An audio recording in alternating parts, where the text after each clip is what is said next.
The floors were completely bare, lacking any covering. Dark stone for the long, dank, narrow hallway and wood for the square kitchen, in the corner of which, on the floor next to a coal-burning stove, was a large bird-type metal cage with a spinning hamster wheel inside. The trouble was, there was no hamster in there. Instead, there was a big, white, ugly rat on top of the wheel. It must have been him that I smelled on entering. "Make great pets, you know," she said, when I looked somewhat shocked, to which all I could do was reply, "Really? I made a huge mistake 68 years ago in marrying a man who was no good, lazy, drunken rat. When he died, I decided to keep them as pets so I could imagine him running around in circles chasing his own arse. Gave Ratty there, I call him Freddy, a nice piece of raw beef on the anniversary a little while back, as we celebrated together. Cooked the rest for myself. You want a cup of tea?" she offered. "Oh, that's very kind. Milk, no sugar, please." "Goat, soy or coconut milk?"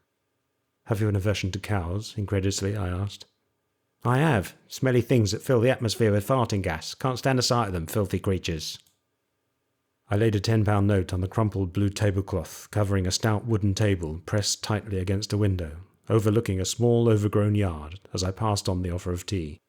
She saw it the instant I took my hand away. "I hate to call people liars, but you're one. Nor do I like to think of anyone being born stupid, but you pass on that score as well. Do you think I came down from that shower of rain we had last Wednesday?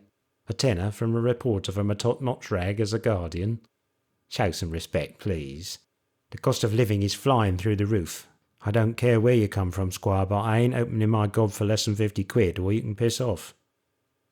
Her complexion changed in colour as the anger showed clearly on her haggard face. Luckily I had bought some cash, laying a crisp £50 note where the tenner had been. "That's better, my mouth's not so dry. Where were we? Ah, yes, the Crow.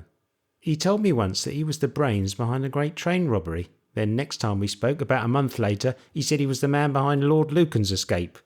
Man full of chat with no trousers was Percy Crow. Empty cans make the most noise, if you follow my drift. Always had a tail, did Percy. What's your name, by the way?" I told her without adding my surname nor any title. "Well, Harry, I'm Lily, named after the flower of reincarnation and rebirth. Make sure you write that in your newspaper. It's the only bit of intelligence I know. But I ain't short of brains or common sense. Odd character, that Percy Crow, and no mistake. I asked him one day why so many young kids knocked on his door, and you know what he said? Well, of course you don't, you weren't there. He turned round and told me that they were wannabe models coming for photo shoots for their portfolios. Never did find out what a portfolio was. I expect you would know, though. On more than one occasion I saw them kids on the way out counting wads of money. Now, me being me, I thought they would have paid him for taking their photos, not him paying them. Frederick, that was my late husband's name, was hardly ever here. He being a beer-swilling meat merchant of questionable moral standing. But when he was, he used to drool over some of them half-naked girls in their skimpy tops and hot pants. Then there was the noise, all through the night sometimes. Sounds like furniture being moved, or doors slamming and shrills of laughter. Heard screaming a couple of times, like pain, but different. Me and Freddie lived here from the day we married in June 1946. It was his mum and dad's house before that. Percy was already living at number 17. I think it was Freddie's mum who told me that he bought his place outright. She was obsessed by the fact that he wasn't renting it from the council like them and everyone else in the square.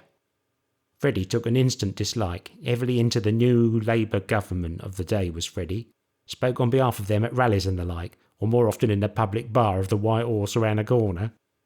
Never was shy, my Fred, half his trouble really. Couldn't keep away from some of the women he met at those meetings. Said it was their brains he was after, the git. I began to sleep alone as soon as I found out about his shenanigans, and that's when I started to hear all the carrying on. His other neighbours, the other side, never heard a thing. I think they slept with joints in their mouth. The stench coming over the fence at nights was enough to get high yourself." "Then how can you be sure it came from number 15 and not from Percy's?"